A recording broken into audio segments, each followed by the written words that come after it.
Halo sedulur kabeh, pada kesempatan kali ini aku akan mengajak kalian untuk melihat sisi lain sebuah penjara dari film yang berjudul The Prison. Film ini rilis pada tahun 2017 di Korea Selatan, dan dengan menyuguhkan alur cerita yang tidak terduga, membuatnya sangat menarik untuk dibahas. Tanpa berlama-lama, skuilah langsung aja kita masuk ke dalam filmnya.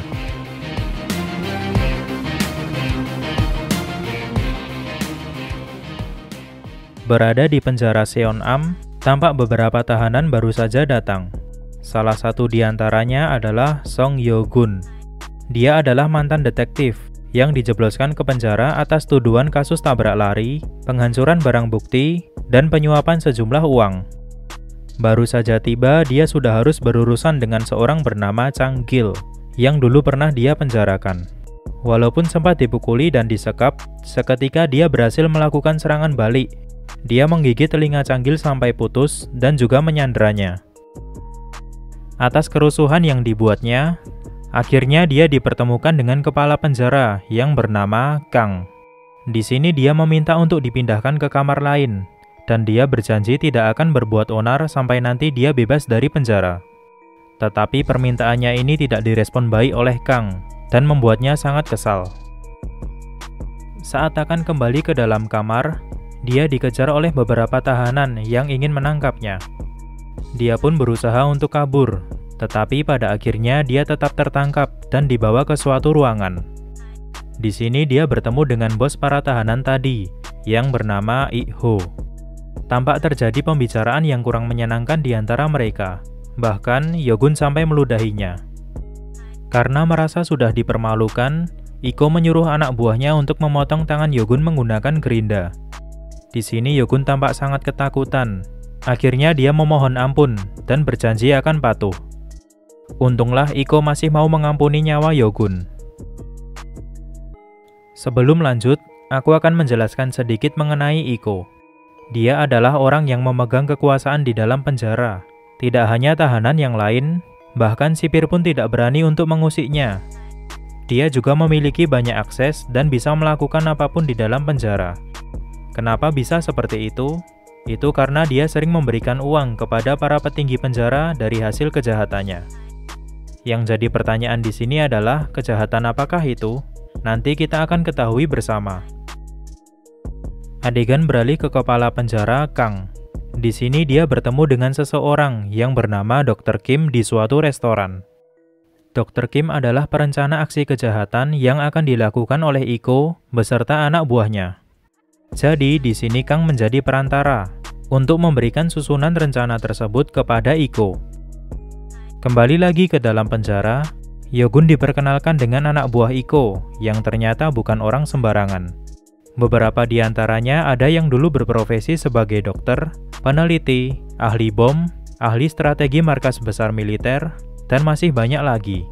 Tentunya mereka ini adalah orang-orang pilihan Ik-ho untuk melancarkan aksi kejahatannya. Setelah mereka mendapatkan susunan rencana kejahatan yang dibuat oleh Dr. Kim, anak buah Ik-ho mulai melancarkan aksinya, yang ternyata adalah melakukan pencurian narkoba di suatu gedung. Karena mereka ini adalah orang-orang pilihan yang sudah berkompeten di bidangnya, tentunya bukan hal sulit bagi mereka untuk menuntaskan misinya. Tetapi saat sudah bersiap untuk pergi, tiba-tiba seorang bernama Hak-gyo mencoba berkhianat, dan dia berusaha melarikan narkoba yang tadi dicuri. Walaupun dia tidak berhasil membawa narkoba itu bersamanya, tetapi dia berhasil kabur dan melarikan diri ke suatu tempat. Tentunya ini menjadi kabar buruk bagi Ik-ho dan kepala penjara, karena bisa saja informasi kebusukan penjara Seonam akan terekspos ke media. Suatu hari, direktur penjara yang bernama Bae mengadakan inspeksi dadakan di penjara Seonam.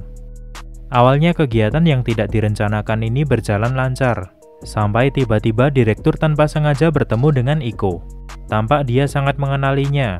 Dia tahu bahwa Ik-ho bukanlah penjahat yang sembarangan, dan karena itu dia sangat membencinya. Lalu seketika keadaan menjadi tegang saat direktur akan memberinya pelajaran dengan kekerasan fisik.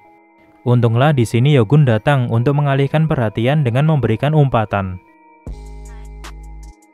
Keberanian Yo-gun tadi tentunya mendapatkan simpati dari Ik-ho. Iko pun memberinya hadiah dengan mengajaknya mabuk bersama di sebuah warung ciu tradisional.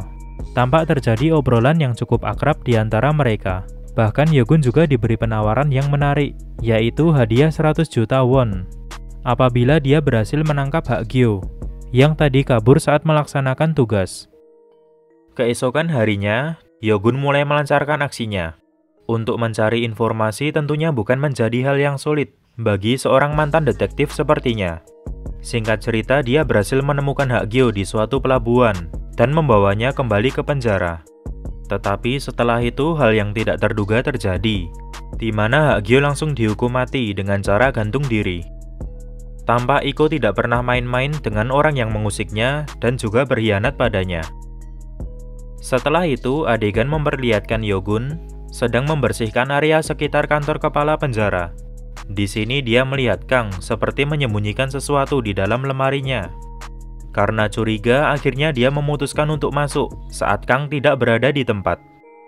Di sini dia menemukan suatu kaset rekaman yang berjudul Investigasi Song Yo-cho. Di rekaman itu dijelaskan bahwa ada seorang reporter yang menjadi ancaman karena dia sudah tahu kebusukan di dalam penjara Seonam dan dia harus segera dibereskan agar beritanya tidak sampai terekspos ke media. Setelah mendengarnya, tampak Yogun terdiam seperti dia memikirkan sesuatu. Suatu hari Dr. Kim mengunjungi penjara untuk meminta bagian dari hasil kejahatan yang dilakukan oleh anak buah Iko sebelumnya. Tetapi tiba-tiba Changgil dan anak buahnya datang. Di sini mereka melakukan penyerangan dan akan melengsarkan posisi Iko. Awalnya Iko bisa menguasai keadaan dengan menyerang salah satu anak buah Changgil dan akan mencongkel matanya. Namun keadaan berbalik saat dia lengah dan seketika ditikam dari belakang oleh Changgil. Untunglah Yogun datang untuk menolong Iko. Setelah itu disusul dengan sipir penjara.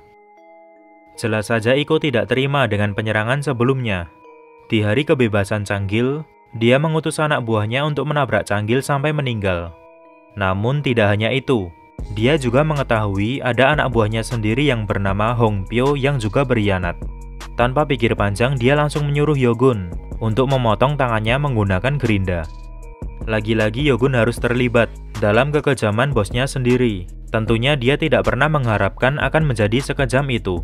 Satu-satunya orang yang mengerti perasaannya adalah temannya yang bernama Jong Dae. Suatu hari, Kang bertemu dengan Direktur Bai di suatu tempat. Dan ternyata si direktur sudah mencium ada sesuatu yang tidak beres di dalam penjara. Yang tidak lain adalah hubungan Kang dengan Iko. Karena takut kebusukannya akan terbongkar, akhirnya dia memutuskan untuk membebaskan Iko dari penjara. Tetapi tampak Iko tidak bersedia dan dia tetap ingin meneruskan kejahatannya dari dalam penjara. Lalu adegan memperlihatkan Yogun sedang bertemu dengan temannya di luar penjara. Temannya ini merupakan seorang detektif yang bernama Yokso. Dia memberikan kaset rekaman yang tadi ditemukan di kantor kepala penjara Kang, dan kebenaran mulai terungkap. Ternyata reporter yang bernama Song Yo-chul yang tadi dibahas di dalam rekaman itu adalah kakak Yogun. Kakaknya ini adalah seorang reporter yang sedang mengungkap kejahatan di penjara Seonam, dan dia juga sudah memiliki beberapa bukti. Sempat dia meminta tolong kepada Yogun untuk menyelidiki lebih lanjut terkait kejahatan itu. Tetapi saat itu Yogun tidak bersedia. Sampai akhirnya si kakak meninggal, yang tidak lain adalah karena ulah Iko. Karena itu Yogun sangat menyesal, karena dia sudah menolak permohonan dari sang kakak. Dia juga sempat mengusut kasus itu, tetapi tidak mendapatkan izin dari atasannya karena prosedur yang sulit dilakukan. Sampai akhirnya dia memutuskan terjun langsung ke dalam penjara untuk menangkap orang yang sudah membunuh kakaknya. Jadi di sini Yogun meminta tolong kepada Yokso untuk menangkap Iko beserta anak buahnya saat sedang melakukan aksi kejahatan. Singkat cerita, Iko akan kembali melancarkan aksi kejahatannya di sebuah pabrik pengecoran logam Ansan. Di sini Yogun bekerja sama dengan temannya Yokso untuk menangkap Iko di tempat tersebut. Karena ini adalah kasus besar, jelas melibatkan banyak sekali polisi. Tetapi saat waktunya tiba, ternyata Iko menuju tempat lain, bukan pabrik pengecoran logam yang tadi sempat ditentukan. Tampak mereka berada di tempat pengolahan sampah, dan di situ sudah ada Direktur Bai yang akan dibunuh menggunakan alat penghancur sampah. Jadi aksi di malam itu bukanlah pencurian ataupun perampokan, melainkan Iko ingin menghabisi orang yang berusaha menghambatnya. Sedangkan di tempat lain, Yokso dan para polisi tidak menemukan apapun, dan operasi di malam itu dinyatakan gagal. Sesampainya kembali ke penjara, tampak Iko sedang mengobrol dengan Yogun. Di sini dia sudah mengetahui Yogun yang mencoba berkhianat. Bahkan di tempat lain, anak buahnya juga sudah menangkap Yokso dan akan membunuhnya menggunakan alat penghancur sampah yang tadi digunakan untuk membunuh direktur penjara. Tetapi tak lama kemudian datanglah Kang yang membawa pistol dan dia akan membunuh Iko. Tampaknya dia juga sudah mulai resah dengan kegaduhan yang sudah terjadi. Namun sayang sekali, malah dia yang meninggal di tangan bos kriminal satu ini. Setelah itu Yogun juga akan dihukum mati dengan cara gantung diri. Tetapi untunglah temannya yang bernama Jongdae mematikan lampu di ruangan itu, sehingga Yogun bisa kabur. Jelas perjuangannya tidak berhenti sampai di situ. Dia pun mulai membakar beberapa area penjara, serta meledakkan suatu gedung. Tidak lain adalah untuk memancing perhatian polisi agar berdatangan. Lalu dia yang berada di atas menara pengawas, menantang Iko untuk bertarung dengannya di atas. Dan Iko pun dengan senang hati menerimanya. Di atas mereka bertarung habis-habisan, banyak juga adu mulut yang terjadi. Bahkan berulang kali mereka bergantian menguasai pertarungan. Sampai akhirnya keadaan Yogun sudah sangat terpojok, dan dia sudah akan dibunuh. Tetapi di saat bersamaan, polisi mulai berdatangan, lalu mengarahkan laser senapan ke tubuh Iko. Tampak Iko tetap ngotot untuk mengakhiri nyawa lawannya, dan seketika dia langsung ditembak mati di tempat. Film pun selesai. Kejahatan di penjara Seonam akhirnya terungkap, dan orang-orang yang bersangkutan juga diamankan polisi. Sedangkan Yogun, dia harus kembali ke penjara atas kasus perusakan penjara dan keterlibatannya secara langsung dalam kejahatan Iko. Terima kasih sedulur kabeh karena sudah menonton video ini sampai selesai. Lalu untuk kalian penonton baru, boleh tinggalkan subscribe kalau mau bertemu lagi di video selanjutnya. Dan sampai jumpa.